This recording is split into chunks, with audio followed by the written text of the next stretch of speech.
La pauvre femme de ménage épuisée s'est endormie par terre avec le bébé. Mais le patron ému l'a vue. L'aube s'étirait lentement sur les toits de Lyon, dessinant de pâles reflets argentés sur les vitres givrées. Dans un modeste appartement du quartier de Guillotière, le silence n'était brisé que par le faible gazouillis d'un bébé. Claire Moreau, 34 ans, les traits tirés et les yeux cernés, s'affairait en silence dans la cuisine exiguë. Le café, bien que réchauffé une seconde fois, lui paraissait presque un luxe. Assise sur une chaise bancale, elle jetait des regards rapides vers le couffin installé à quelques mètres de là, où Lucas, son fils de 10 mois, gigotait doucement dans une couverture trop fine pour l'hiver rigoureux. Elle ajusta son écharpe usée autour du cou, ramassa le sac à langer déjà prêt, puis s'agenouilla auprès de Lucas.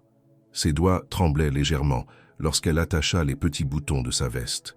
Chaque geste était empli d'une tendresse silencieuse, d'un amour inépuisable malgré l'épuisement. Elle lui chuchota quelques mots à peine audibles, un mélange de promesses et de consolation, comme elle le faisait chaque matin. Elle ne possédait plus grand-chose, mais refusait de céder ce lien sacré entre eux.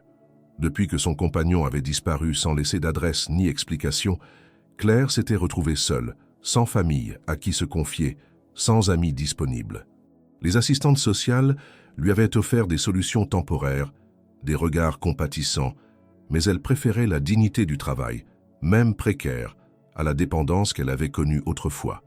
Elle acceptait tous les petits boulots de ménage disponibles, maisons de familles aisées, appartements d'hommes d'affaires pressés, bureaux impersonnels aux horaires décalés.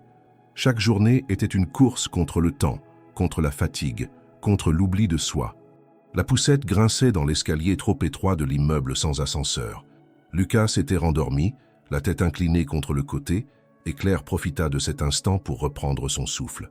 Elle sortit dans la rue, le vent glacial lui mordant les joues. Il était à peine 7 heures du matin, et déjà elle sentait le poids de la journée s'abattre sur ses épaules. Elle devait traverser la ville pour rejoindre sa première mission du jour, une maison dans le 8e arrondissement. Un couple bourgeois peu aimable, mais ponctuel dans les paiements. Dans le tram, elle serrait Lucas contre elle. Elle avait appris à se faire invisible, à esquiver les regards curieux ou méprisants. Beaucoup ne comprenaient pas ce qu'une jeune femme faisait à cette heure-ci, avec un bébé dans les bras, les yeux rougis de fatigue. Certains pensaient qu'elle était une étrangère, d'autres qu'elle était irresponsable. Peu voyèrent la réalité, une mère battante qui refusait de céder même dans l'épuisement. Après 2 arrêts, elle descendit, puis marcha encore 10 minutes. Les trottoirs étaient couverts de givre et chaque pas demandait une concentration extrême pour ne pas glisser. Elle arriva enfin devant un portail gris, le code qu'elle connaissait par cœur. Elle entra, salua brièvement la propriétaire, qui lui fit un signe de tête sans un mot. Claire installa Lucas dans un coin du salon, sur un tapis qu'elle avait elle-même apporté, et se mit aussitôt au travail. Elle frotta, balaya, désinfecta, rangea. Entre 2 tâches, elle donnait un biberon, changeait une couche, berçait son fils quelques minutes, puis elle reprenait sans pause. Vers midi, elle n'avait toujours rien mangé. À 14 heures, elle bouclait les dernières pièces, replaçait les objets à leur place exacte. La maîtresse de maison inspectait sans dissimuler sa sévérité. Claire attendait le paiement en silence, repartait sans commentaire, Lucas contre son torse. Sur le chemin du retour, elle pensa brièvement à ce qu'elle cuisinerait le soir. Riz et lentilles, encore. Elle rêvait d'un bol de soupe chaud, d'un bain pour ses muscles endoloris, d'un lit qui ne grince pas à chaque mouvement. Mais ce qu'elle voulait vraiment, ce qu'elle n'osait plus formuler depuis longtemps, c'était du répit, une trêve, ne serait-ce que pour une journée, ou même 1 heure. En arrivant à la maison, elle déposa Lucas sur le petit tapis au milieu du salon. Il babillait en tirant sur une peluche élimée. Claire sourit faiblement, puis s'assit près de lui, massant ses pieds endoloris à travers les chaussettes. La journée n'était pas terminée. Un nouveau client l'attendait le lendemain, dans un quartier qu'elle ne connaissait pas encore. Une nouvelle adresse, un autre inconnu, peut-être une chance. Mais ce soir-là, dans la lumière blafarde de la cuisine, alors que Lucas s'endormait contre elle, Claire Moreau, femme invisible aux yeux du monde, restait debout. Parce qu'elle n'avait pas le choix. Parce que malgré tout, elle n'abandonnait pas. La pluie tombait drue sur les vitres de l'appartement de Claire, rythmant doucement le silence du petit matin. Elle enveloppa Lucas dans une couverture propre et l'attacha contre sa poitrine à l'aide de l'écharpe porte-bébé, puis vérifia une dernière fois l'adresse griffonnée sur le bout de papier qu'elle tenait depuis la veille. Une nouvelle mission s'annonçait. Une chance inattendue qui avait surgi lors d'une conversation entre deux clientes dans le hall d'un immeuble cossu du quartier de Montplaisir. L'une parlait d'un certain Antoine Delarue, un homme qui cherchait quelqu'un pour s'occuper de sa maison depuis que sa précédente femme de ménage avait pris sa retraite. Une maison isolée, aux abords de Lyon, tenue avec une rigueur presque militaire, selon ce que Claire avait entendu. Elle avait osé demander un contact presque en s'excusant, et à sa grande surprise, on lui avait tendu une carte de visite. Le lendemain, elle avait appelé, la voix tremblante. Un homme avait répondu, bref, sans chaleur mais poli. Il lui avait posé quelques questions sur son expérience, sur ses horaires disponibles et sur un point bien particulier. Était-elle en mesure de travailler avec un bébé à ses côtés? Claire, prise de court, avait failli mentir, mais quelque chose dans le ton direct de l'homme l'avait poussée à dire la vérité. Oui, elle travaillait avec son enfant. Elle n'avait pas d'autre choix. Le silence qui avait suivi cette confession lui avait paru interminable. Puis, il avait simplement dit « Venez demain à 9 h, apportez votre enfant et soyez ponctuel ». Ce matin-là, Claire quitta donc son immeuble plus tôt que d'habitude, affrontant un froid perçant. Le tram la déposa près d'une station presque déserte. De là, elle marcha encore 20 minutes, ses chaussures glissant sur les pavés humides. Le quartier changeait à mesure qu'elle s'éloignait du centre. Les immeubles s'effaçaient, pour laisser place à de grandes maisons silencieuses, dissimulées derrière des haies bien taillées. Elle s'arrêta devant un portail noir, sobre, presque austère. L'adresse correspondait. Elle inspira profondément puis sonna. La porte s'ouvrit presque aussitôt. Antoine Delarue, la cinquantaine, grand, les cheveux grisonnants, l'attendait sur le seuil. Il la salua d'un hochement de tête, puis la fit entrer sans un mot de plus. L'intérieur de la maison était d'une propreté méticuleuse. Les meubles en bois sombre luisaient sous la lumière tamisée. Les murs étaient ornés de quelques tableaux discrets, sans couleur vive. Tout respirait l'ordre, la retenue, presque la solitude. Claire sentit une pression invisible s'installer sur ses épaules dès qu'elle posa le pied dans l'entrée. Elle déposa le sac de Lucas dans un coin, puis suivit Antoine qui lui montrait la cuisine, la salle à manger, les chambres du rez-de-chaussée. Il parlait peu, décrivant les tâches avec une précision clinique. Nettoyage quotidien des sols, dépoussiérage, entretien des vitres, linge à laver une fois par semaine, aucune intrusion dans le bureau fermé à clé. Lucas pouvait rester dans le salon tant qu'il ne dérangeait pas. Il termina par une phrase qui résonna dans la tête de Claire tout au long de la matinée. « Je vous engage pour 1 semaine à l'essai. Si cela fonctionne, nous en reparlerons. Et je ne tolérerai pas de retard. » Il la laissa seule et monta à l'étage. Claire prit une longue inspiration. Lucas était calmement installé dans un coin du tapis qu'elle venait de poser près du radiateur. Elle commença par la cuisine, méticuleusement, chaque geste précis, presque solennel. Elle avait connu de nombreuses maisons, mais jamais un lieu aussi silencieux. Pas un bruit de télévision, pas de radio, pas de parfum dans l'air. Tout semblait figé dans une sorte de routine immuable. Elle travaillait vite, mais avec soin, jetant de temps en temps un regard vers Lucas qui jouait avec un petit anneau en plastique. Il babillait seul, satisfait.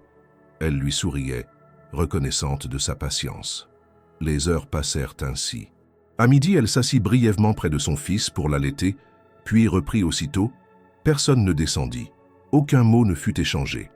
L'après-midi s'étira dans le même silence, jusqu'à ce qu'enfin, à 15 h, Antoine réapparaisse. Il l'observa, silencieux, puis lui demanda si elle comptait revenir le lendemain. Claire hocha la tête, essoufflée, les mains encore humides de savon. Il lui tendit une enveloppe. À l'intérieur, le paiement du jour, en espèces. Exact, juste, sans un mot de plus. Sur le chemin du retour, Claire se sentait étrange. Ce n'était ni un bon ni un mauvais sentiment. Elle avait travaillé dans de nombreuses maisons, mais jamais dans une aussi figée, aussi froide, presque sans âme. Et pourtant, elle savait qu'elle y retournerait. Non seulement pour l'argent qui était bien supérieur à ce qu'elle recevait ailleurs, mais aussi parce qu'il y avait quelque chose de différent ici. Quelque chose qu'elle ne pouvait pas encore nommer. Un silence lourd, certes, mais pas méprisant. Une solitude profonde, mais pas agressive. Les jours suivants se succédèrent, identiques dans leur déroulement. Claire s'habituait à la routine rigide imposée par la maison. Elle repérait les moindres détails à respecter, la façon dont les coussins devaient être disposés, le nombre exact de serviettes dans la salle de bain, la température de l'eau pour laver les vitres. Antoine restait distant, mais poli. Il descendait parfois pour récupérer un dossier, saluait brièvement Lucas d'un regard neutre, puis disparaissait. Il n'y avait ni reproche, ni sympathie apparente, juste une neutralité absolue. Un jeudi matin, alors qu'elle rangeait les couverts dans un tiroir parfaitement aligné, Claire sentit un poids au creux du ventre. Une pensée l'assaillit. Et si elle ne parvenait pas à tenir cette cadence? Et si un jour, Lucas tombait malade ou elle arrivait en retard? Ce travail était précieux, trop précieux, mais fragile comme un fil tendu au-dessus du vide. Elle savait qu'un faux pas suffirait à tout perdre. Elle s'accrocha alors à ce qu'elle savait faire de mieux. Travailler sans se plaindre, soigner chaque détail, respecter chaque règle. Elle était invisible mais indispensable. Du moins, c'était ce qu'elle voulait croire. La semaine d'essai passa, puis une autre encore. Et Antoine ne dit rien. Il ne confirma pas son engagement. Il ne le refusa pas non plus. Il continuait simplement à la recevoir chaque matin à 9 heures précises, sans jamais évoquer la suite. Et Claire, dans ce flou, trouvait un étrange équilibre. Entre silence, rigueur et survie, elle construisait, pierre après pierre, un quotidien qui tenait debout. Pour elle, pour Lucas. Pour ce quelque chose d'invisible qui semblait lentement se transformer. Chaque matin, Claire traversait la ville d'un bout à l'autre, toujours avec la même rigueur, la même fatigue sourde qui pesait dans ses membres et embrumait ses pensées. Les trajets en tram devenaient un lieu entre deux mondes. D'un côté, le sien, modeste et chaotique, empli de biberons, de lessive en retard et de silences accablés. De l'autre, celui d'Antoine Delarue, un univers figé dans une routine millimétrée où chaque chose avait sa place et aucune émotion n'avait droit de citer. La maison, avec ses murs froids, ses sols toujours nets et ses meubles trop bien alignés, lui évoquait parfois un mausolée. Elle y entrait toujours avec la sensation de déranger, même si elle savait qu'elle y avait sa place. Une place fragile, muette, tolérée. Lucas, fidèle à lui-même, ne protestait presque jamais. Il s'installait sur son tapis, ses jouets à proximité, et observait le monde qui l'entourait avec cette curiosité naïve des bébés. Parfois, il poussait un cri joyeux, ou riait seul d'un bruit inattendu. Mais le silence de la maison semblait absorber toute tentative de spontanéité. Claire le remarquait. Ici, même le rire de son fils paraissait déplacé. Pourtant, elle faisait tout pour le maintenir calme, occupé, discret, comme si la moindre perturbation risquait de faire tout s'effondrer. Antoine descendait rarement. Quand il le faisait, c'était avec une ponctualité rigoureuse. Pour prendre un café, récupérer un dossier ou répondre à un appel. Il ne disait pas bonjour systématiquement. Parfois un regard, parfois un simple hochement de tête. Il ne faisait pas de remarques sur le travail de Claire. Ce silence était à double tranchant. D'un côté, elle n'avait pas à supporter des critiques injustes, comme c'était souvent le cas ailleurs. Mais d'un autre côté, elle vivait dans une tension constante, l'impression que rien ne lui serait jamais dit clairement. Avait-elle fait une erreur? Était-elle sur la sellette? Elle n'en savait rien. Chaque pièce de la maison portait la marque d'une vie qui s'était arrêtée à mi-chemin.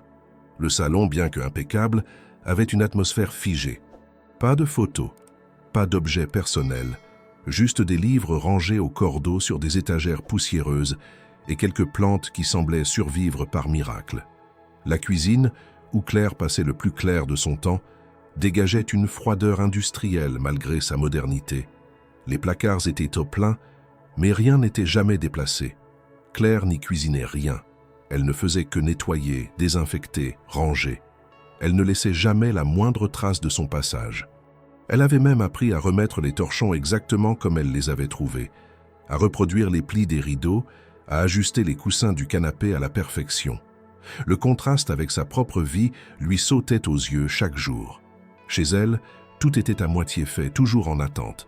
Le linge séchait sur les chaises, les jouets traînaient, les repas se préparaient dans des casseroles cabossées. Mais il y avait du bruit, de la vie, de l'amour palpable. Ici, tout semblait sous contrôle. Mais à quel prix?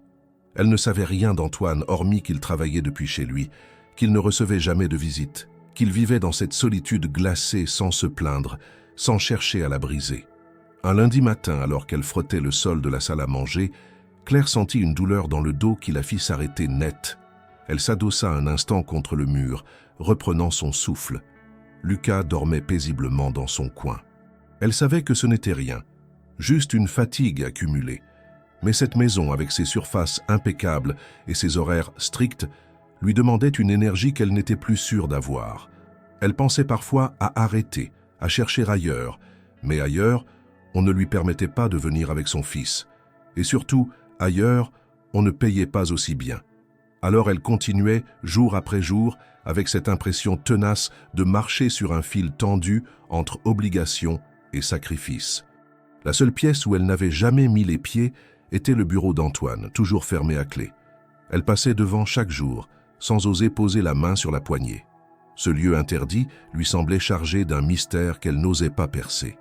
Elle avait remarqué un jour, en nettoyant le couloir, une photo en noir et blanc accrochée au mur près de cette porte. Une femme jeune, au sourire doux, tenant un nourrisson dans ses bras. Claire n'avait pas posé de questions. Elle s'était contentée de dépoussiérer le cadre avec délicatesse, comme si elle touchait à quelque chose de sacré. Lucas commençait à ramper plus vite, à explorer les coins de la pièce avec enthousiasme. Claire devait parfois interrompre son travail pour l'empêcher d'atteindre un meuble ou pour le consoler d'une petite chute. Elle avait peur qu'Antoine le considère comme une gêne, qu'il lui retire cette possibilité si précieuse de l'avoir auprès d'elle. Alors elle redoublait d'efforts, se levait plus tôt pour préparer des repas à l'avance, s'arrangeait pour qu'il dorme pendant les heures les plus intenses de son travail. Un après-midi, alors qu'elle pliait du linge dans la chambre d'amis, une pièce qu'elle ne faisait que traverser d'habitude, elle se permit de s'asseoir un instant sur le bord du lit. Ses jambes tremblaient. Elle regarda autour d'elle. Contrairement aux autres pièces, celle-ci avait des rideaux clairs, une couverture douce sur le lit, une lampe à la lumière chaude. Ce n'était pas vraiment chaleureux, mais c'était moins froid. Elle s'imagina une seconde pouvoir y déposer Lucas pour une sieste. Puis elle secoua la tête, se leva et reprit son travail. Elle ne voulait pas se laisser aller à des pensées qui ne lui appartenaient pas. À la fin de la journée, en refermant la porte derrière elle, elle se sentit comme vidée. Le vent soufflait plus fort que d'habitude. Elle serra Lucas contre elle et descendit la rue jusqu'à l'arrêt du tram. Les gens passaient sans la voir, comme si elle n'existait pas. Et peut-être était-ce le cas. Claire Moreau, mère fatiguée, femme invisible dans une maison de silence, tenait bon. Parce qu'elle n'avait pas le choix. Parce qu'il fallait avancer. Parce que, même si personne ne le disait, elle était le pilier discret d'une maison qui, sans elle, aurait depuis longtemps sombré dans un chaos silencieux. Dès les premières lueurs du matin, Claire sentit que quelque chose clochait. Lucas avait passé une nuit agitée, pleurant à intervalles réguliers, son petit front brûlant de fièvre.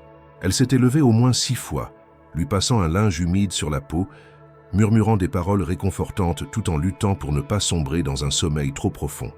À 5 heures, elle renonça à se recoucher. Elle le berça en silence, regardant les aiguilles de l'horloge qui semblaient avancer plus vite que d'habitude. Son dos était douloureux, ses yeux picotaient, mais elle n'avait pas le luxe de rester chez elle. Antoine ne tolérerait pas un retard, encore moins une absence.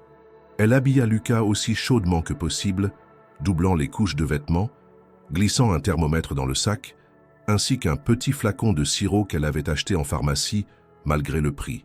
Elle hésita un instant à appeler Antoine pour annuler, mais elle savait déjà ce que cela signifierait. Un prétexte pour mettre fin à leur accord tacite. Elle ne pouvait pas se permettre de perdre ce travail. Elle n'avait aucune garantie, aucun contrat écrit, seulement ce fil fragile qui tenait leur arrangement. Alors elle sortit, Lucas contre elle, et affronta le froid mordant du matin. Le tram était bondé. Claire restait debout, serrant son fils endormi contre sa poitrine. Il transpirait malgré le froid. Elle l'embrassa doucement sur le front, le cœur serré. À l'intérieur d'elle, une inquiétude grandissait. Elle descendit 3 arrêts plus tôt pour éviter la bousculade du centre-ville et marchait le reste du trajet, espérant que l'air frais soulagerait un peu la fièvre de Lucas. Ses pas étaient lents. Chaque mètre franchi lui demandait un effort considérable. Elle arrivait en retard. Ce mot dans sa tête résonnait comme une faute impardonnable. Lorsqu'elle arriva enfin devant la maison d'Antoine, il n'y avait personne à la fenêtre.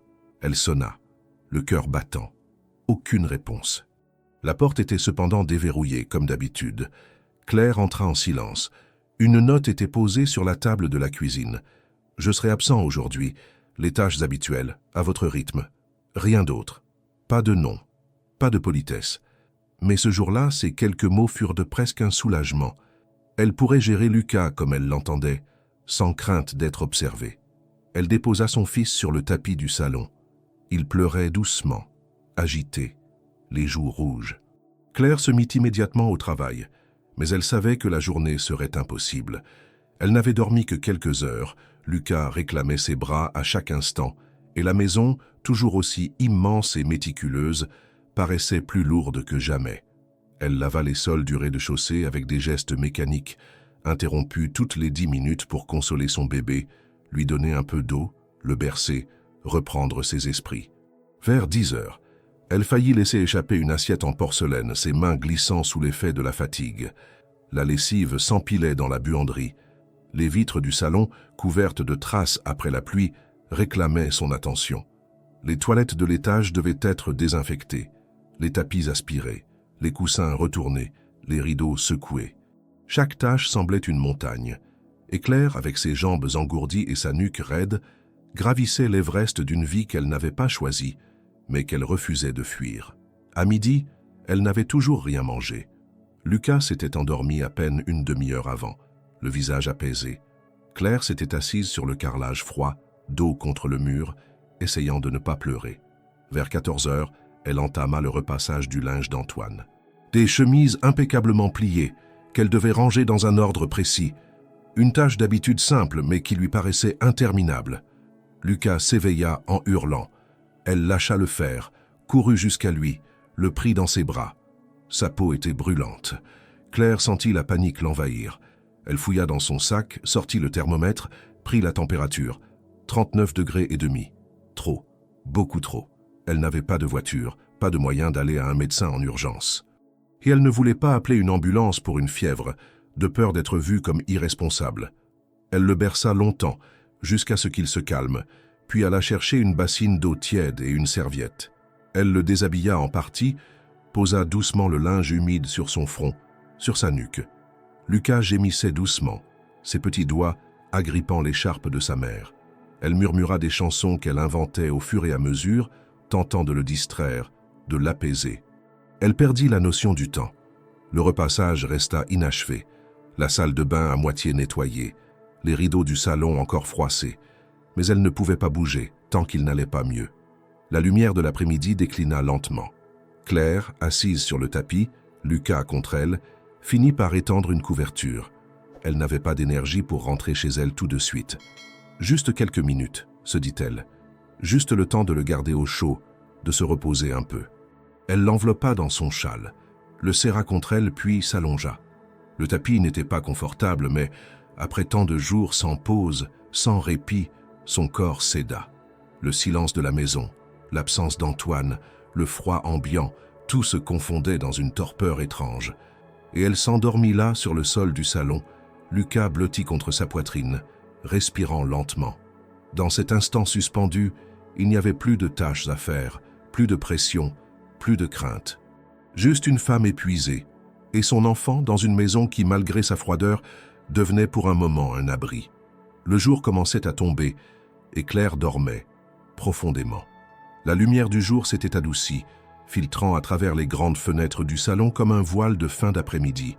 Dans ce décor immaculé, chaque détail semblait figé dans le temps, les coussins parfaitement symétriques, les rideaux tirés avec rigueur, la table basse sans une trace. Et au centre de cette scène, presque irréelle dans tant de perfection, une tache de vie désordonnée rompt la géométrie du lieu. Claire, allongée sur le tapis, profondément endormie, Lucas dans ses bras. Ils ne bougent pas. Seul leur souffle calme et synchronisé anime la pièce d'un rythme silencieux. Le châle gris qui les recouvre à moitié est mal ajusté, glissant légèrement sur l'épaule de Claire. Sa main droite repose sur le dos du bébé, dans une étreinte instinctive, protectrice même dans le sommeil. Ses traits sont détendus pour la première fois depuis des jours, débarrassés du poids de l'effort, du contrôle, de la peur de mal faire. Son visage, encadré par quelques mèches échappées de son chignon, trahit une lassitude profonde, mais aussi une paix fragile, arrachée à la réalité par l'épuisement. Lucas, lui, s'est calmé. Sa fièvre semble s'être atténuée sous la chaleur du corps de sa mère. Ses joues restent rosées, mais il dort avec la bouche entr'ouverte, respirant de manière régulière. Son petit bras dépasse de la couverture, agrippé au col de Claire comme une ancre, comme s'il savait que même dans l'inconscience, elle ne l'abandonnerait pas. La scène, dans sa simplicité désarmante, évoque bien plus que le sommeil. Elle parle d'un combat silencieux mené jour après jour, d'une résilience qui ne s'affiche pas, mais se vit au creux des silences, entre deux soupirs, entre deux corvées. Rien ne bouge. La maison, d'ordinaire si froide, semble soudainement enveloppée d'un souffle humain. Ce n'est pas le luxe des meubles, ou l'ordre impeccable des lieux qui donne sa valeur à cette demeure en cet instant, mais la présence tangible d'un amour maternel, brut, authentique. Le contraste est saisissant entre la rigidité de l'espace et la souplesse de ce tableau improvisé, presque sacré. Le temps passe. Dehors, le ciel devient cuivré. Quelques voitures passent au loin. Le monde continue, ignorant tout de cette parenthèse suspendue dans une maison anonyme en bordure de Lyon. À l'intérieur, Claire reste immobile, inconsciente du tournant que ce moment pourrait provoquer. Car ce repos volé n'est pas anodin. Ce n'est pas une sieste volontaire, ni une pause délibérée. C'est un effondrement doux, le corps ayant enfin trouvé une faille dans la discipline quotidienne pour exiger ce qu'il n'obtenait jamais, un répit. Elle n'a pas pensé à la lessive encore humide dans la machine. Elle n'a pas terminé de nettoyer la salle de bain du haut. Elle n'a pas remis en place les rideaux qu'elle avait défaits pour les secouer. Tout cela, elle l'aurait normalement accompli avec une précision presque militaire. Mais là, à cet instant précis, aucun de ces impératifs ne tient plus. Il n'y a que la chaleur d'un enfant contre elle, la sensation d'une moquette tiède sous son flanc et le vide paisible du sommeil profond. Et c'est dans ce silence presque irréel que la porte d'entrée s'ouvre. Le bruit est discret, contrôlé. Des pas s'avancent dans le couloir, hésitants. Antoine est rentré plus tôt que prévu. Il retire son manteau, suspend son parapluie dans l'entrée et s'arrête au seuil du salon. Il ne dit rien. Il reste là, debout, figé. Ce qu'il voit le déroute. Il ne s'agit pas seulement d'une employée endormie. Ce n'est pas une négligence flagrante, ni une infraction à une règle implicite. Ce qu'il découvre, c'est une image qu'il n'attendait pas. Une mère endormie avec son enfant, dans la posture la plus vulnérable et pourtant la plus puissante qui soit. Le contraste avec l'austérité du lieu le frappe comme un coup sourd. Il ne bouge pas. Il regarde. Il y a quelque chose dans la manière dont Claire tient Lucas, dans l'abandon de ses traits, qui le touche plus qu'il ne l'aurait imaginé. Lui, l'homme qui passe ses journées entre des feuilles de calcul et des rendez-vous par visioconférence, se retrouve soudain confronté à une scène qui le dépasse. Il avait conçu sa maison comme un refuge contre le monde extérieur, contre le chaos, contre la douleur du passé. Il avait structuré sa vie pour ne plus ressentir. Et pourtant, là, au milieu de son salon immaculé, une femme qu'il connaît à peine lui rappelle tout ce qu'il avait tenté d'oublier. Antoine ne s'approche pas. Il n'ose pas. Ce n'est pas par peur, mais par respect. Il comprend instinctivement que ce moment n'est pas pour lui. Il recule à pas lents, referme doucement la porte, puis monte à l'étage sans bruit. Là-haut, il s'assied sur le rebord de son lit, les mains croisées sur les genoux, le regard perdu. Il ne comprend pas encore ce qu'il ressent. Ce n'est pas de la pitié, ce n'est pas non plus de la gêne. C'est autre chose. Quelque chose qu'il n'a pas éprouvé depuis longtemps. Une forme d'émotion brute, un écho lointain d'un passé enfoui. Il pense à sa femme. Il pense à l'enfant qu'il n'a jamais connu. Il pense à cette chambre d'amis où personne n'a dormi depuis des années. Il pense à Claire, qui travaille sans relâche, qui ne se plaint jamais, qui prend soin de son fils avec une douceur désarmante.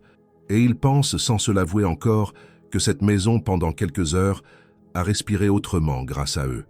Dans le salon, Claire ne s'est toujours pas réveillée. Lucas bouge légèrement, se blottit un peu plus contre elle. Le châle glisse au sol. L'ombre du soir s'étire lentement sur le parquet. Et dans ce silence profond, quelque chose d'invisible s'est déplacé. Ce n'est pas un bouleversement spectaculaire. C'est infime. Mais c'est là. Une faille dans l'armure. Une lumière ténue dans la grisaille. Un point de départ. La nuit était tombée doucement sur Lyon, enveloppant la ville d'un manteau bleuté, paisible.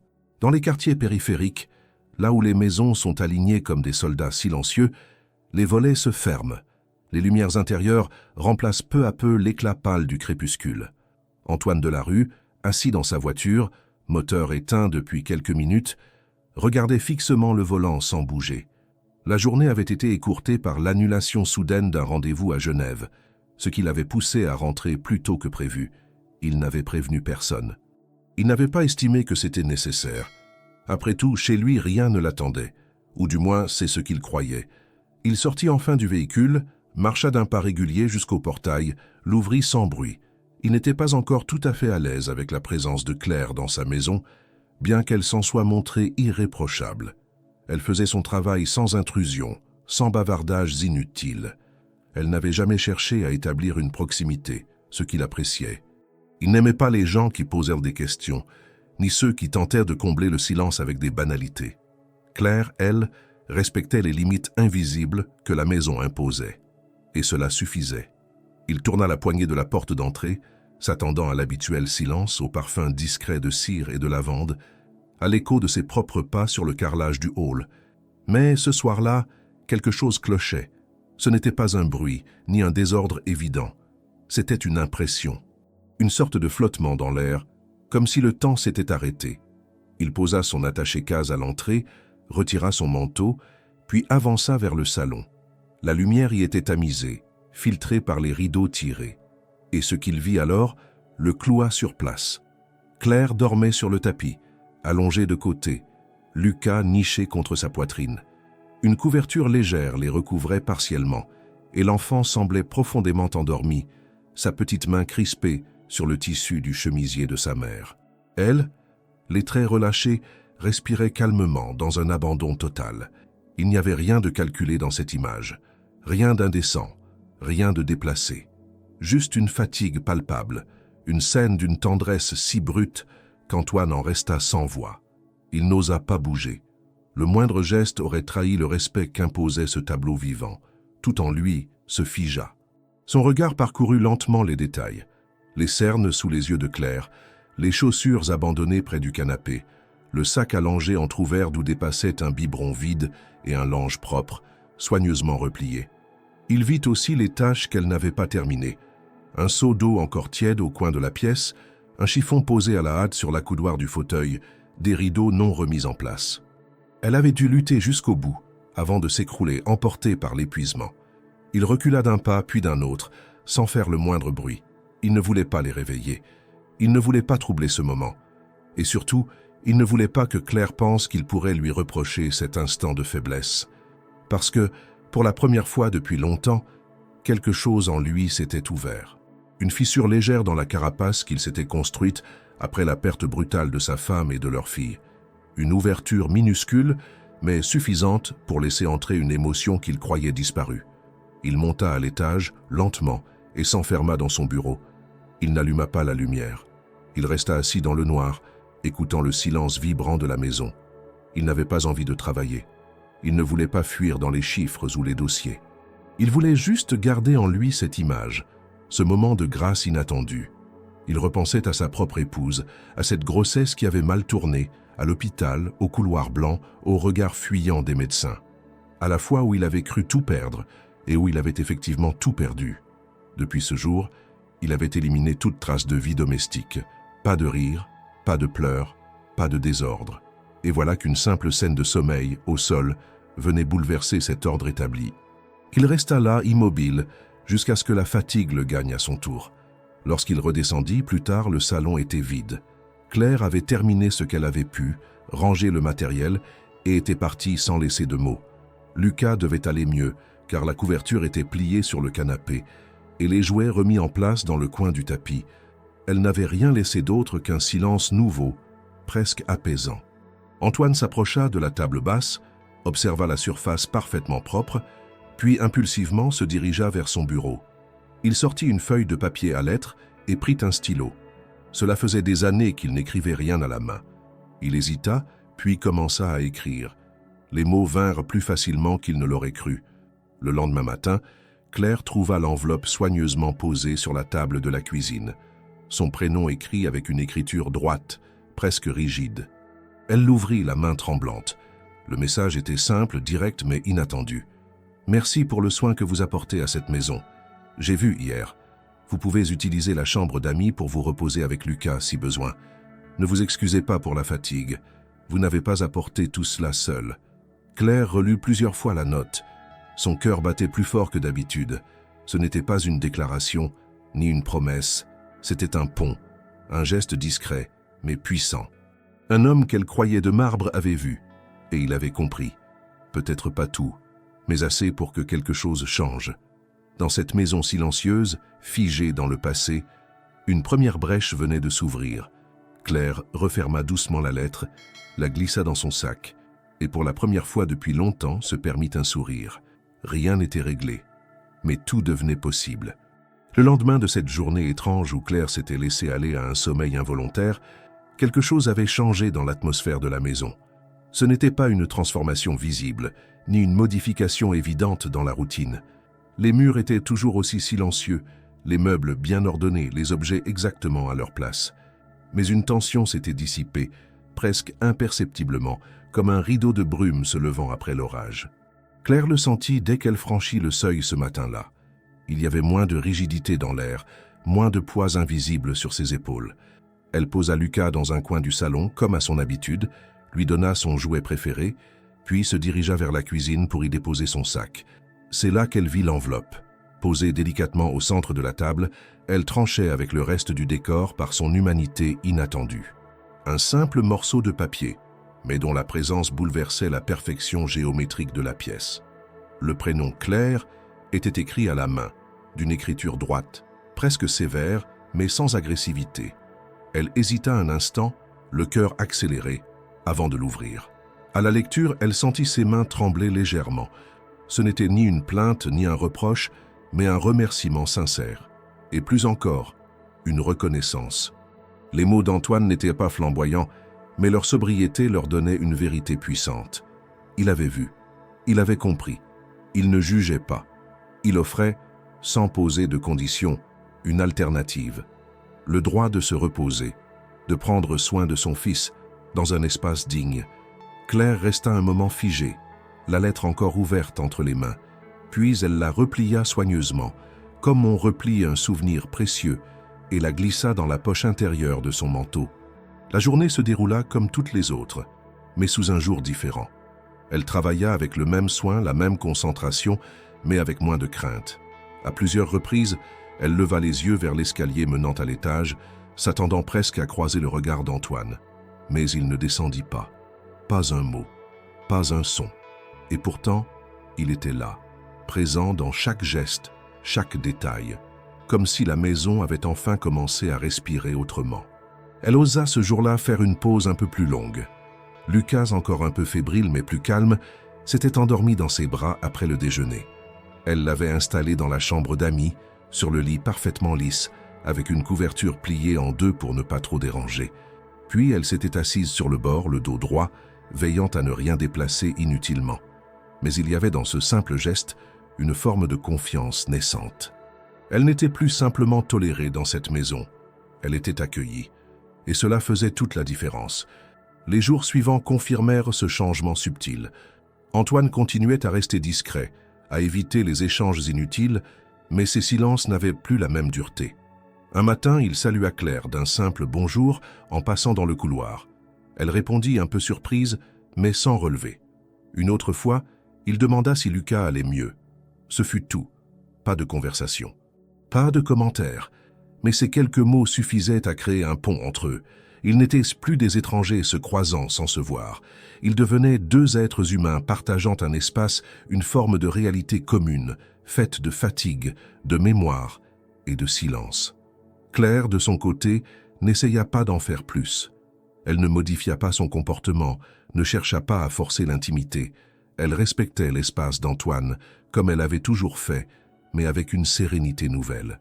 Elle savait désormais que son travail était reconnu, que sa présence n'était pas simplement tolérée, mais acceptée. Et cela la libérait d'un poids immense. Elle pouvait respirer un peu plus librement, même si les journées restaient longues, même si Lucas demandait encore beaucoup d'attention. Un soir, alors qu'elle s'apprêtait à partir, elle trouva sur le comptoir de la cuisine un petit sac en papier.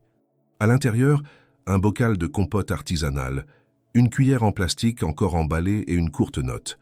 Pour Lucas, j'espère qu'il aimera. Claire resta un moment debout, le regard fixé sur les objets. Elle ne savait pas quoi penser. Elle n'était pas habituée à recevoir ce genre d'attention, surtout pas de la part de quelqu'un comme Antoine. Elle n'avait rien demandé. Et pourtant, ce geste simple valait plus que bien des paroles. Elle glissa le sac dans son cabas et en quittant la maison jeta un dernier regard sur le salon. Tout était à sa place. Mais pour la première fois, ce lieu lui semblait un peu moins étranger. Il y avait là une chaleur naissante, fragile, mais bien réelle. Ce changement n'avait rien de spectaculaire. Il ne s'agissait pas d'une transformation soudaine ni d'un revirement dramatique. C'était une lente évolution, un mouvement discret, presque imperceptible. Mais pour Claire, c'était immense. Après des mois de solitude, de fatigue, d'efforts invisibles, quelqu'un avait vu, quelqu'un avait reconnu sa lutte, son courage silencieux. Et dans cette reconnaissance, elle trouvait une force nouvelle. Les semaines suivantes consolidèrent cette dynamique.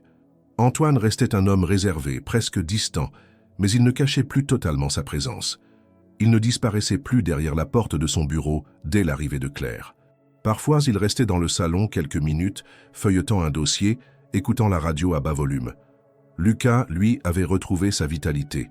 Il riait, jouait, et observait Antoine avec une curiosité naïve. Un jour, il tendit la main vers lui, un jouet à la main.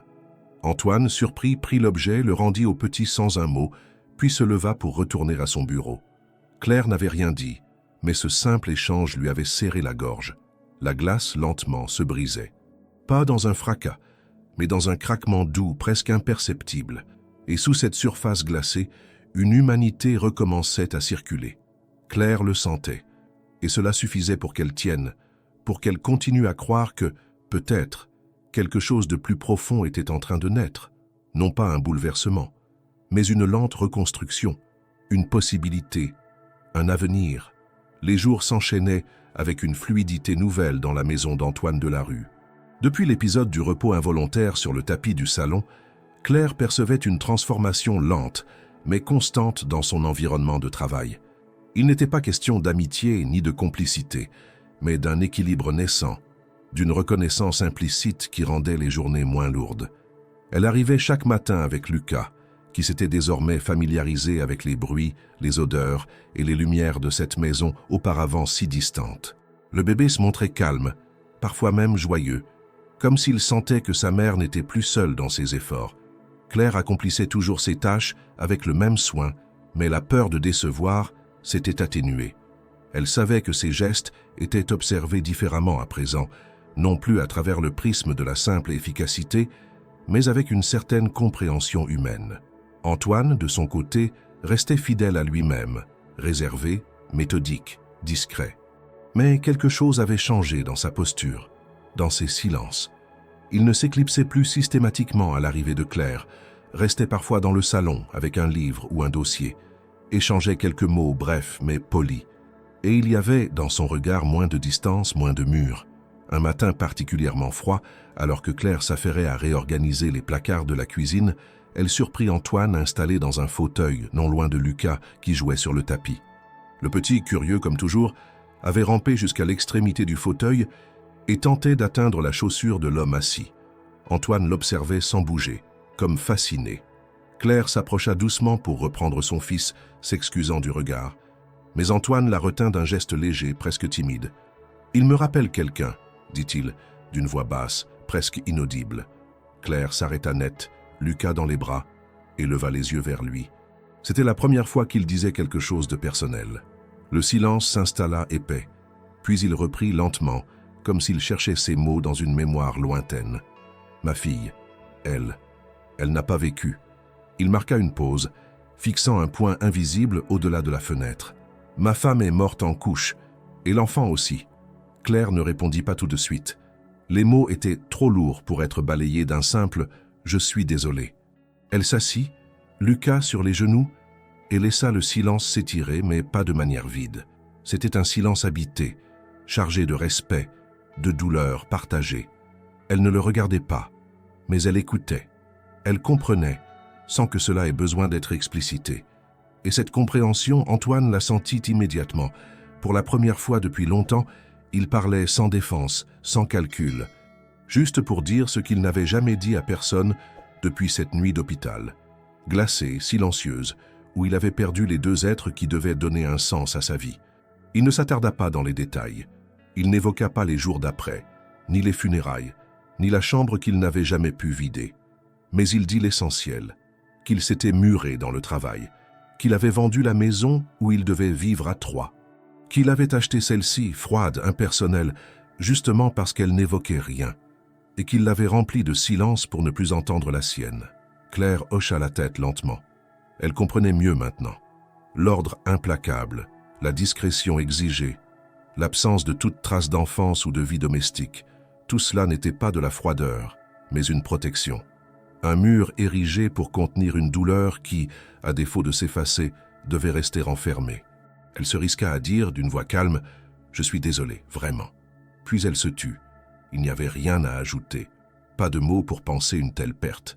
Antoine ne répondit pas. Il se leva, s'éloigna vers la cuisine et s'occupa à ranger quelques papiers, comme pour refermer la parenthèse qu'il venait d'ouvrir. Mais Claire savait que quelque chose avait changé entre eux. Il ne l'avait pas seulement laissé entrer dans sa maison. Il l'avait, pour un court instant, laissé entrer dans son passé.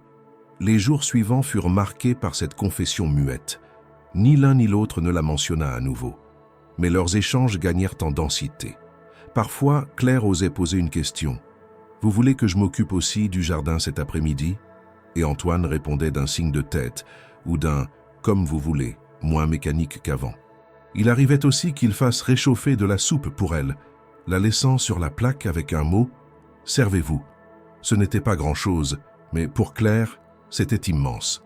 Elle repensait souvent à ce qu'il avait confié, et en secret, elle se demandait comment on pouvait continuer après une telle perte. Elle, abandonnée par le père de son enfant, avait cru tout perdre, mais Antoine avait vu la mort de près, l'avait accueilli dans son quotidien. Et pourtant, il était là. Pas heureux, pas apaisé, mais debout, présent, vivant. Un après-midi, alors qu'elle passait l'aspirateur à l'étage, Claire s'arrêta devant la porte fermée du bureau. Elle n'avait jamais osé la toucher. Mais ce jour-là, elle s'attarda un instant, le regard posé sur la poignée. Elle n'entra pas, bien sûr. Mais elle comprit que derrière cette porte, ce n'était pas seulement un espace privé. C'était un sanctuaire, un lieu de mémoire. Et elle respecta cela comme on respecte un deuil. En redescendant, elle croisa Antoine dans l'escalier. Il lui fit un signe de tête. Et dans ce simple geste, il y avait une reconnaissance silencieuse. Ils n'étaient pas devenus proches, mais ils n'étaient plus des inconnus. Ils étaient deux êtres cabossés, partageant sans le dire une forme de souffrance ancienne. Et dans cet écho commun, quelque chose de neuf pouvait peut-être naître. Pas un miracle, pas une révolution, mais une forme de consolation, aussi fragile soit-elle. Ce fut un jeudi matin d'apparence banale, au début du printemps, lorsque l'équilibre si fragile que Claire avait réussi à instaurer vacilla de nouveau. Le ciel était pâle, percé par quelques rayons hésitants. Lucas gazouillait doucement pendant que Claire préparait les affaires pour une nouvelle journée chez Antoine. Elle n'avait pas dormi plus de 3 heures, comme souvent, mais une forme de calme s'était installée dans sa routine.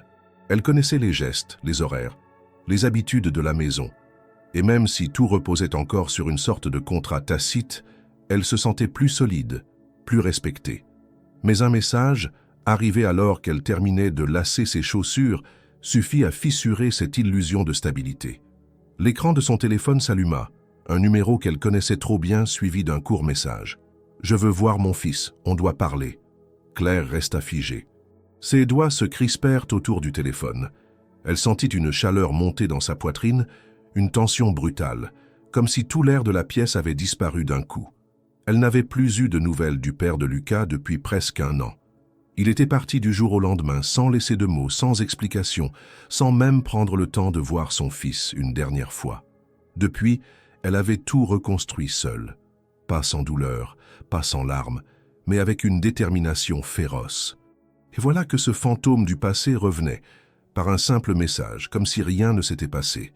Elle voulut répondre, dire non, le repousser, l'effacer à nouveau, mais elle ne le fit pas. Pas tout de suite. Elle rangea son téléphone, serra Lucas contre elle et sortit dans le froid. Dans le tram, elle regardait par la fenêtre sans vraiment voir le paysage. Son esprit était envahi de souvenirs qu'elle s'efforçait depuis des mois de laisser derrière elle. La voix de cet homme, ses promesses creuses, ses absences répétées, la solitude qui avait suivi. Et maintenant, cette peur sourde qu'il revienne pour tout perturber. Elle ne savait pas ce qu'il voulait réellement. Voir son fils, obtenir quelque chose, la manipuler à nouveau. Arrivée chez Antoine, elle se força à reprendre son calme. Elle savait qu'elle ne pouvait pas se laisser déborder. La maison exigeait toujours la même rigueur. Lucas, lui, ne comprenait rien à cette agitation intérieure. Il jouait avec son anneau de dentition, souriait de ses petites dents naissantes. Claire se pencha pour l'embrasser sur le front et le regarda un instant comme si elle cherchait du courage dans les yeux de son fils. La matinée s'écoula difficilement. Claire ne parvenait pas à se concentrer. Elle renversa un seau d'eau en lavant les escaliers, oublia de ranger un produit ménager, mit trop de lessive dans la machine. Des détails que personne ne remarquerait peut-être, mais qui pour elle révélaient l'ampleur de son trouble. Antoine descendit à midi pour chercher un livre dans le salon. Il la salua comme à son habitude, mais s'arrêta en croisant son regard. Claire tenta de détourner les yeux, mais c'était trop tard. Il avait vu. Il ne posa pas de questions immédiatement. Il resta silencieux, l'observa quelques secondes, puis au moment de remonter, se contenta de dire « Si vous avez besoin de parler, je suis là ». Cette phrase, pourtant simple, eut l'effet d'un coup de vent dans une pièce confinée. Claire se sentit vulnérable, mise à nu. Elle aurait voulu refuser, hausser les épaules, faire comme si tout allait bien. Mais l'envie de parler était plus forte. Quand Lucas s'endormit après le repas, elle monta doucement à l'étage, frappa à la porte du bureau. Antoine ouvrit, surpris. Elle entra sans parler, s'assit sur la chaise qu'il lui désigna. Et puis, lentement, elle raconta. Elle parla de cet homme, Julien, qu'elle avait aimé à une époque où elle croyait encore aux promesses, de leurs relations instables, des violences verbales, des absences de plus en plus longues, de la grossesse qu'elle avait affrontée presque seule, de l'abandon brutal après la naissance. Elle parla du sentiment d'humiliation, de trahison, de colère, de sa peur constante qu'il réapparaisse et tente de prendre ce qu'elle avait reconstruit avec tant d'efforts. Antoine écoutait sans l'interrompre. Il ne hochait pas la tête, ne commentait pas, mais tout dans son attitude montrait qu'il était là, vraiment. Quand elle eut fini, elle se sentit vidée, comme si les mots avaient arraché un poids de sa poitrine, même si la douleur restait présente. Il lui dit alors « Vous avez survécu à cela, et vous avez tout porté seul. Vous n'avez pas à avoir honte de cette peur, mais vous n'avez pas non plus à la laisser vous gouverner. » Elle ne sut que répondre, mais ces mots, aussi simples soient-ils, lui firent du bien. Elle se leva, le remercia d'un signe de tête et redescendit sans se retourner. L'après-midi, elle reçut un nouveau message. Julien voulait venir la voir immédiatement. Elle n'eut pas le temps de répondre. Quelques minutes plus tard, alors qu'elle terminait de ranger le linge dans le salon, la sonnette retentit. Claire blêmit. Elle jeta un regard à Lucas, qui jouait dans son parc. Puis elle s'approcha de la porte. À travers la vitre, elle reconnut aussitôt la silhouette de Julien. Il était là, devant elle, comme s'il n'était jamais parti. Même allure, même regard. Mais quelque chose avait changé. Cette fois, Claire n'était pas seule. Cette fois, elle n'était pas la même. Et elle savait que le passé ne pouvait plus s'imposer sans résistance. Derrière elle, une maison l'abritait. Et peut-être quelque part, quelqu'un prêt à intervenir. Claire resta immobile devant la porte, figée, le cœur battant si fort qu'elle avait l'impression qu'il résonnait dans toute la maison. Julien attendait de l'autre côté, apparemment sûr de lui, un sourire effacé sur les lèvres, comme s'il se croyait encore en droit de paraître familier. Il n'avait rien annoncé. Il n'avait pas demandé, il était simplement venu, comme il l'avait toujours fait autrefois, sans prévenir, sans respecter, sans penser aux conséquences.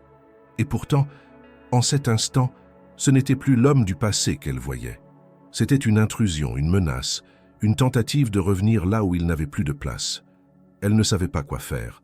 Elle ne voulait pas créer de scandale, pas ici, pas dans cette maison qui n'était pas la sienne. Lucas babillait doucement dans son parc, inconscient du tumulte émotionnel qui agitait sa mère. Claire regarda son fils, puis la porte, puis à nouveau son fils. Elle sentit une rage froide monter en elle, un besoin viscéral de protéger ce petit être pour qui elle avait tout sacrifié. Elle déverrouilla la porte lentement, Entr'ouvrit juste assez pour que Julien puisse la voir, mais pas entrer. « Tu n'as rien à faire ici », dit-elle d'une voix ferme, étonnamment calme. Julien haussa les sourcils, surpris, puis afficha ce sourire nerveux qu'elle connaissait si bien, celui qu'il utilisait pour dissimuler son agacement derrière une fausse légèreté. « Je veux juste parler, Claire. 5 minutes. C'est mon fils aussi. Tu ne peux pas m'effacer comme ça. » Elle serra la poignée de la porte plus fort. « Tu nous as effacés le jour où tu es parti, et tu ne m'as plus jamais contacté jusqu'à aujourd'hui. Je n'ai pas de compte à te rendre. Lucas ne sait même pas qui tu es. Et je ne veux pas qu'il te connaisse à travers un éclat de voix sur un palier. » Julien se pencha légèrement, tentant de voir à l'intérieur. « Tu travailles ici?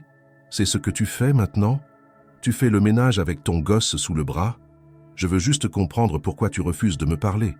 T'as peur de quoi, Claire ?» Elle sentit un frisson de colère la traverser, mais elle garda le contrôle. Elle savait qu'il voulait la pousser à bout, l'obliger à réagir, à se justifier. Mais cette fois, elle ne lui donnerait pas ce pouvoir. « Tu n'as aucun droit, Julien, aucun, tu as fait ton choix, tu vis avec. Maintenant, va-t'en. » Il soupira, leva les yeux au ciel comme s'il était la victime d'une injustice incompréhensible, et puis, sa voix monta d'un cran assez pour que l'écho résonne dans l'entrée. « Tu crois que tu peux me barrer la route comme ça? Je suis le père, je peux appeler un avocat, tu sais? Je peux te faire passer pour ce que tu es, une fille instable, paumée, qui trimballe un bébé de maison en maison. Tu crois que t'es la seule à avoir des droits ici ?» Avant que Claire ne puisse réagir, une voix surgit derrière elle, grave, posée, mais d'une autorité tranchante. « Je crois que vous avez dit assez de bêtises pour aujourd'hui. » Julien sursauta. Claire se retourna brusquement. Antoine se tenait là, immobile au bas de l'escalier, vêtu sobrement, mais la mâchoire serrée. Il s'approcha calmement, se plaça juste derrière Claire, puis s'adressa à Julien sans hausser la voix. « Vous êtes sur ma propriété, vous n'avez pas été invité. Vous êtes en train de perturber quelqu'un qui travaille ici avec sérieux et dignité. Je vous demande de partir immédiatement. » Julien le fixa, déstabilisé. Il ne s'attendait visiblement pas à trouver un obstacle. Il tenta un sourire ironique. « Et vous? Vous êtes qui? Son nouveau mec? Vous jouez au sauveur ou vous l'exploitez aussi ?» Antoine ne scia pas. Il n'eut même pas besoin de répondre à la provocation. Il s'approcha d'un pas lent, regarda Julien droit dans les yeux. « Vous avez 10 secondes pour partir, ou j'appelle la police. Et croyez-moi, je suis tout à fait prêt à le faire. » Julien hésita une seconde de trop. Puis il recula à contre-cœur.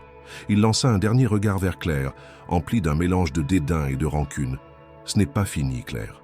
Je reviendrai. Tu peux me barrer la route aujourd'hui, mais tu ne m'empêcheras pas éternellement. » Il tourna les talons et s'éloigna. Claire referma la porte, tremblante. Elle s'adossa un instant, les yeux fermés, tentant de retenir les larmes. Antoine resta là, sans rien dire. Il ne s'approcha pas, ne posa pas de questions. Il attendit simplement qu'elle reprenne son souffle. « Je suis désolé, dit-elle enfin d'une voix brisée. Je ne voulais pas mêler mes problèmes à votre maison. J'ai été imprudente. »« Arrêtez, coupa-t-il doucement. Vous n'avez rien fait de mal. Vous avez le droit d'avoir une vie, Claire. Et vous avez surtout le droit de ne pas affronter ce genre de situation seule. » Elle le regarda, les yeux pleins de gratitude et de confusion. Elle ne savait pas quoi répondre. Personne ne lui avait jamais dit ça. Qu'elle pouvait ne pas porter tout le poids du monde sur ses épaules. Qu'elle avait le droit de lâcher prise, même un instant. Antoine sembla lire dans ses pensées. « Vous êtes bien plus forte que vous ne l'imaginez. Mais même les plus fortes ont besoin de soutien. Ce n'est pas une faiblesse, Claire. C'est humain. » Elle baissa les yeux, hocha la tête. Pour la première fois depuis longtemps, elle sentit une main invisible se poser sur son épaule. Pas pour la diriger ni pour la juger, juste pour dire « je suis là ». Et cela suffisait à la faire tenir debout. La journée suivante débuta dans un silence étrange, presque solennel. Claire, malgré le tumulte de la veille, s'était levée tôt. Lucas, encore endormi, respirait paisiblement dans son petit lit. Elle l'observa quelques instants avant de se lever. Elle aurait pu demander un jour de repos ou même annuler la journée chez Antoine après l'épisode de Julien, mais quelque chose en elle l'empêchait de céder à cette tentation. Elle avait appris à ne pas fuir. Fuir, c'était ce que faisaient ceux qui abandonnaient, et elle ne voulait jamais ressembler à ceux-là. Elle s'habilla avec soin, prépara les affaires de Lucas et quitta l'appartement avec une détermination plus tranquille qu'à l'habitude. Dans le tram, elle se perdit dans ses pensées. Le souvenir du regard d'Antoine, La veille, au moment où il avait tenu tête à Julien, l'accompagnait encore. Ce n'était pas seulement de l'intervention. C'était une prise de position, un soutien évident, presque désarmant de sincérité. Elle n'avait rien demandé, et il n'avait rien à y gagner. Mais il l'avait fait. Arrivée devant la maison, Claire hésita une seconde avant d'entrer. Elle ne savait pas si quelque chose avait changé. Peut-être Antoine regrettait-il ce qu'il avait dit. Peut-être trouvait-il la situation trop compliquée désormais. Mais lorsqu'elle ouvrit la porte, la première chose qu'elle vit fut une petite enveloppe sur le meuble de l'entrée, posée bien en évidence. Dessus, son nom. Elle la prit avec précaution, l'ouvrit lentement et découvrit une lettre écrite de la même main précise que celle qu'elle avait déjà reconnue. « Claire, vous avez traversé plus d'épreuves que la plupart des gens. Vous avez démontré une force que peu seraient capables de maintenir dans vos circonstances. Cette maison n'a pas eu de vie depuis longtemps, mais votre présence et celle de votre fils y ont ramené quelque chose d'essentiel, la vérité simple d'une humanité qui ne prétend pas. Je ne cherche pas à vous offrir une faveur, encore moins une dette, mais je voudrais vous proposer autre chose. » Claire s'arrêta, sentit sa gorge se serrer. Elle poursuivit, « Je souhaiterais vous proposer un poste fixe ici, non pas comme simple employée, mais comme gouvernante, avec un salaire régulier, des horaires définis, des droits clairs, et surtout, de l'espace. Un véritable logement dans la maison, la chambre d'amis aménagée pour vous et Lucas. Une crèche proche a des places disponibles, j'ai vérifié. Les formalités seraient prises en charge. Il ne s'agit pas de charité, il s'agit de reconnaître une valeur, la vôtre.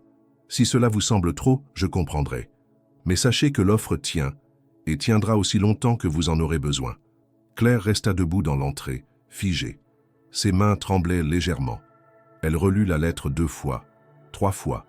Chaque mot pesait dans son cœur comme une vérité nouvelle. Ce n'était pas une demande, ce n'était pas un ordre. C'était un respect formulé avec une délicatesse rare. Elle ne savait pas quoi penser. Elle n'avait jamais été l'objet d'une telle proposition, où le professionnalisme et l'humain se mêlaient sans condescendance. Elle posa lentement la lettre sur la table, inspira profondément et reprit son souffle. Puis elle alla dans le salon, installa Lucas avec ses jouets et commença sa journée comme à l'habitude. À midi, Antoine descendit. Il la salua et elle répondit avec un calme maîtrisé. Aucun des deux ne mentionna la lettre immédiatement. Il se servit un café, resta quelques minutes debout à côté de la fenêtre, puis, sans se tourner vers elle, dit simplement « Vous avez eu le temps de lire ?» Claire hocha la tête. « Oui, je n'attends pas de réponse immédiate. » Elle s'approcha doucement, le regardant droit dans les yeux. « Je ne veux pas qu'on me prenne en pitié, Antoine. Je veux qu'on me voie. Que je sois considéré pour ce que je fais, et non pour ce que j'ai enduré. » Il se tourna enfin vers elle, son visage grave. « C'est exactement pour cela que je vous fais cette proposition, parce que je vous vois, Claire. Et ce que je vois, c'est une femme qui a tout donné pour survivre, et qui mérite enfin de vivre. » Elle sentit ses yeux se remplir, mais elle se retint. Elle hocha simplement la tête, doucement, une fois. Il comprit. Aucun mot supplémentaire n'était nécessaire. Les jours suivants furent consacrés à organiser la transition. Antoine contacta une agence pour régulariser la situation de Claire. Un contrat fut rédigé. Le poste de gouvernante fut officialisé. Les tâches restèrent les mêmes, mais les horaires furent fixés, les pauses assurées, les week-ends clarifiés. Elle ne serait plus une invisible. Elle serait une professionnelle reconnue, avec des droits, de la stabilité. La chambre d'amis fut réaménagée. Un petit lit pour Lucas y fut installé, ainsi qu'un meuble pour ses affaires. Claire y ajouta quelques objets personnels, une photo d'elle et de son fils, une couverture brodée, un livre qu'elle lisait le soir. Pour la première fois depuis la naissance de Lucas, elle sentit qu'elle avait un lieu à elle, une pièce où elle pouvait fermer la porte sans crainte, sans fuite, sans peur du lendemain. Antoine, fidèle à lui-même, ne modifia pas sa manière d'être. Il ne devint pas plus loquace ni plus tactile, mais sa présence devint plus stable, plus naturelle. Il descendait le matin pour le petit déjeuner, posait une question à Claire sur Lucas, lui proposait parfois de rapporter quelque chose de la ville. Des gestes simples, mais qui, dans leur régularité, tissaient une forme de lien discret mais solide. Claire, de son côté, apprit à respirer autrement. Elle n'était plus en alerte constante.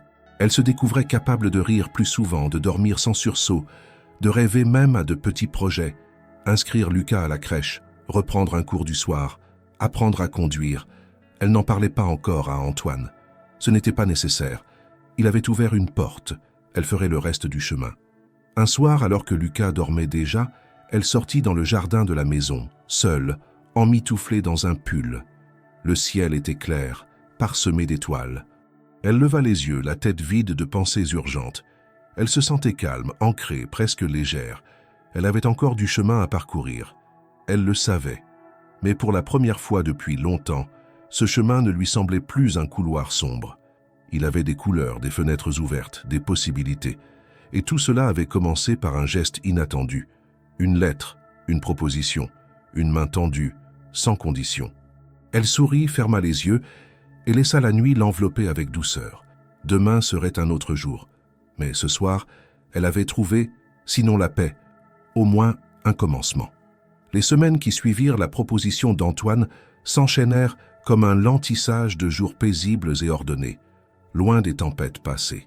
Pour Claire, la vie prenait soudain des contours qu'elle n'osait plus imaginer depuis longtemps. Il n'y avait pas de miracle, pas de transformation radicale, mais une progression calme, méthodique, presque silencieuse, comme si la maison elle-même respirait au rythme nouveau de cette stabilité retrouvée. La chambre d'amis, autrefois stérile et parfaitement rangée, avait changé d'aspect. Elle s'était imprégnée de vie. Lucas dormait maintenant dans son petit lit près de la fenêtre, un rideau coloré avait remplacé les tentures beiges, et des jouets soigneusement alignés occupaient une étagère basse. Un tapis doux couvrait une partie du sol, et Claire y posait souvent Lucas après ses repas, le regardant s'étirer, babiller, puis ramper avec enthousiasme. L'espace leur appartenait enfin. Ce n'était pas un chez-soi dans le sens classique du terme, mais cela s'en approchait avec une dignité tranquille. Claire travaillait toujours avec rigueur, mais ses horaires étaient désormais définis. Elle commençait à 8 heures et terminait à 17 heures. Elle bénéficiait de pauses pour nourrir Lucas, d'un temps de repas au calme, et surtout d'un respect constant de son rythme. Elle n'était plus une présence muette évoluant dans les recoins d'une maison silencieuse, mais une partie intégrante de son fonctionnement, une personne visible, consultée, parfois même écoutée. Antoine, fidèle à sa nature discrète, ne changea pas brusquement. Il continuait à passer le plus clair de son temps dans son bureau, travaillant sur ses projets professionnels avec la même précision. Mais il sortait davantage, passait plus de temps dans les espaces communs, échangeait quelques mots en fin de journée, parfois même s'arrêtait pour regarder Lucas jouer. Il ne se forçait pas à être autre chose que ce qu'il était, mais son regard avait changé, moins fermé, moins fuyant. Il ne contournait plus les moments partagés, il les acceptait comme des fragments de normalité, dans une vie longtemps marquée par l'absence. Lucas, de son côté, s'épanouissait. La fièvre de l'hiver n'était plus qu'un souvenir. Il riait souvent, imitait les gestes de sa mère, poussait de petits cris quand il réussissait à se hisser debout en s'appuyant contre un meuble. Un matin, alors que Claire rangeait la salle à manger, il fit quelques pas hésitants entre le tapis et le fauteuil. Elle lâcha l'éponge, accourut et le saisit au vol avant qu'il ne tombe. Ce furent ses premiers pas. Elle rit, le cœur gonflé d'une joie pure, et le serra contre elle, comme si elle venait de toucher le ciel. Antoine entra à ce moment-là. Il la vit à genoux, riant et pleurant à la fois, Lucas contre elle. Il ne demanda pas de détails, mais son regard, posé sur la scène, fut long, dense, presque attendri. Claire se releva lentement, Lucas dans les bras, et dit d'un ton encore tremblant, « Il vient de marcher. Quelques pas, les premiers. » Antoine hocha la tête, doucement. « Bravo, Lucas, dit-il simplement. Rien de plus, mais ce ton, ce mot, cette présence dans le moment furent suffisants. Claire n'attendait pas de grandes effusions. Ce n'était pas dans leur nature, à l'un comme à l'autre, mais elle sentait que quelque chose se construisait ici, pas à pas, au même rythme que celui de son fils. Avec cette nouvelle routine, elle commença aussi à penser à elle. Pour la première fois depuis des mois, elle envisagea de suivre un cours du soir à distance. Elle avait laissé l'école tôt et n'avait jamais eu l'occasion de reprendre ses études. Mais maintenant, avec cette stabilité, elle entrevoyait la possibilité de construire un avenir différent. Elle parla de son projet à Antoine un soir, après le dîner, alors qu'ils nettoyaient ensemble la cuisine. Il la regarda avec ce calme habituel, puis dit « Vous Vous avez la capacité et l'intelligence. Et maintenant, le droit. » Elle le remercia sans trop savoir quoi dire. Ce genre d'encouragement, elle n'en avait jamais reçu. Elle nota les horaires des cours, envoya un message à une association locale qui proposait des formations gratuites. Rien d'immédiat. Mais l'idée était là. Elle ne survivait plus au jour le jour. Elle construisait. Le week-end, elle passait du temps dans le jardin avec Lucas. Elle arrosait les plantes, ramassait les feuilles mortes, redonnait de la vie à des recoins longtemps négligés. Antoine l'aidait parfois, en silence. Il ne parlait pas de ses souvenirs, ne mentionnait jamais sa femme ou leur enfant disparu. Mais son attitude trahissait un apaisement progressif. Claire sentait que la maison, longtemps figée dans une douleur muette, respirait à nouveau. Elle ne s'illusionnait pas. La vie restait fragile, faite de défis et d'incertitudes. Julien n'avait plus donné signe depuis l'incident, mais elle savait qu'il n'était pas entièrement hors de leur existence. Elle restait vigilante. Elle avait commencé à consulter un avocat via une association pour mieux comprendre ses droits, pour protéger Lucas par des démarches légales. Elle n'en avait pas encore parlé à Antoine, mais elle savait qu'au moment venu, il l'écouterait. Un samedi matin, alors qu'elle changeait Lucas dans la chambre, elle aperçut dans le miroir son propre reflet. Elle marqua une pause. Son visage était fatigué, mais il y avait une lumière dans ses yeux qu'elle n'avait pas vue depuis longtemps. Une fermeté, une lueur d'assurance tranquille. Elle n'était plus seulement une survivante. Elle était une mère debout, une femme qui reprenait les rênes de sa vie. Ce soir-là, elle mit Lucas au lit un peu plus tôt, descendit dans la cuisine pour ranger.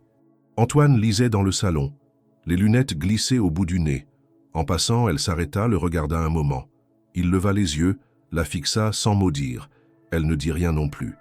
Mais il y eut, dans cet échange muet, toute la reconnaissance du monde. Claire savait que leur histoire n'était pas une histoire d'amour classique, ni un conte de fées. Mais il y avait entre eux un respect profond, une affection discrète, construite sur des silences partagés, des douleurs comprises sans être nommées, et une solidarité née des jours sombres. Et c'était suffisant. Pour aujourd'hui, pour demain, pour ce nouveau sol ferme sur lequel elle avait enfin appris à marcher. Le printemps s'était installé sans tapage dans les recoins de la maison d'Antoine Delarue.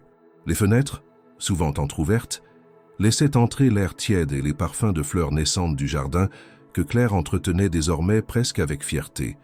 Les rideaux dansaient doucement dans la lumière de fin de matinée, et l'espace, autrefois si strict, semblait avoir cédé peu à peu à la vie.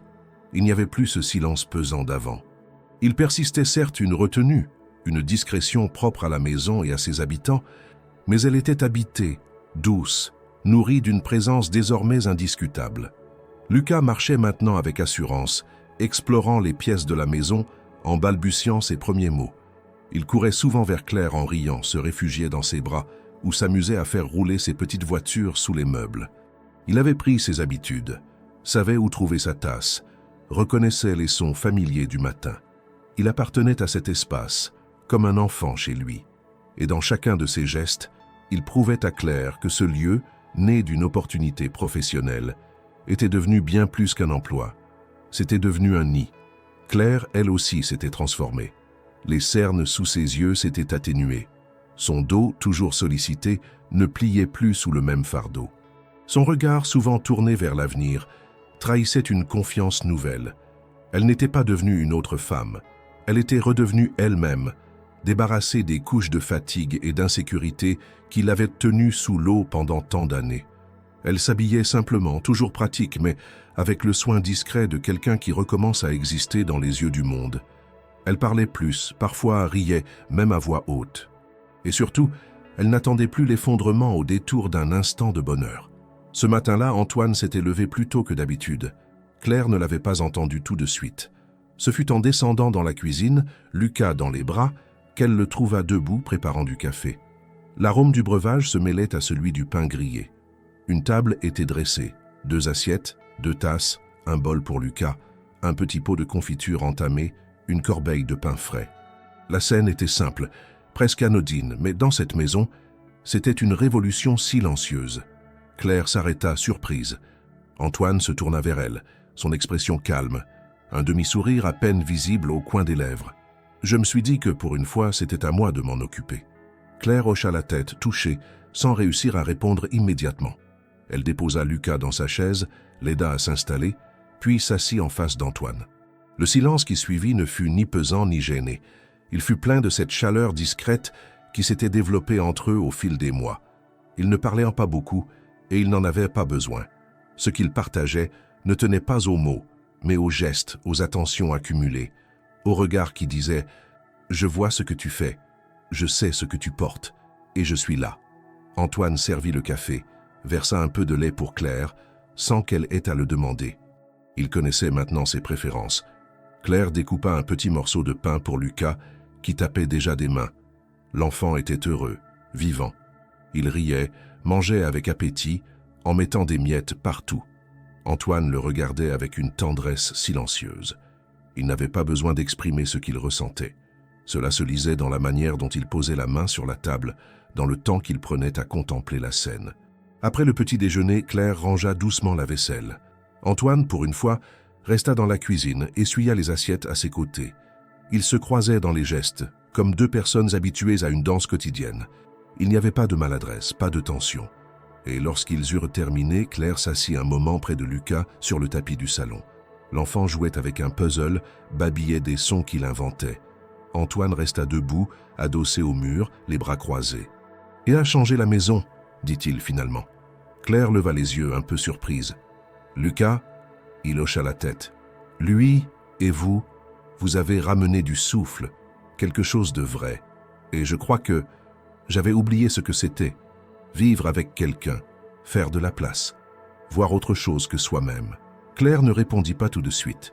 Elle savait que ces mots venaient de loin, qu'ils étaient le fruit d'un long silence, d'un deuil traversé à tâtons. « C'est vous qui avez fait de la place, Antoine. Moi, je n'ai fait que m'y poser doucement, parce que vous l'avez permis. » Il hocha la tête, regarda Lucas, puis Claire. « Je ne regrette pas. » Ces mots, dits sans solennité, frappèrent Claire avec une intensité douce. Elle sourit, baissa les yeux, puis après une pause, « Moi non plus. » Le reste de la journée se déroula calmement. Antoine travailla dans son bureau. Claire s'occupa du linge, fit les courses, prépara le repas. Lucas s'endormit dans l'après-midi, fatigué de ses explorations. Tout semblait si ordinaire. Et pourtant chaque geste était tissé d'une reconnaissance profonde de ce qu'ils avaient traversé, de ce qu'ils avaient construit sans jamais vraiment se l'avouer. Le soir venu, Claire s'assit seule sur le petit banc du jardin. La lune brillait timidement dans le ciel clair. Elle ferma les yeux, inspira profondément. Elle repensa à tout ce qui s'était passé depuis ce matin d'hiver où, épuisée, elle s'était endormie sur le sol du salon. Elle ne savait pas que ce moment, capturé dans le silence d'une maison vide, changerait le cours de sa vie. Elle avait trouvé ici plus qu'un emploi. Elle avait trouvé un lieu où exister, un espace pour se reconstruire, une relation née dans le respect, le soin et l'écoute. Et cela, elle le savait, valait bien plus que tous les rêves qu'elle avait abandonnés autrefois. Dans la maison, Lucas bougea dans son sommeil. Antoine monta doucement l'escalier, s'arrêta un instant sur le seuil de la chambre, puis entra. Claire le rejoignit peu après, refermant la porte derrière elle. Ce soir-là, il n'y eut pas de déclaration, pas de serment. Juste une table partagée, un café préparé par d'autres mains, un enfant qui riait dans le matin. Et dans ce trio inattendu, formé par l'épreuve et nourri par la tendresse, chacun avait trouvé sa place. Ils n'avaient pas bâti une famille au sens traditionnel, mais ils avaient bâti un lien. Et dans ce lien, il y avait assez de lumière pour éclairer l'avenir.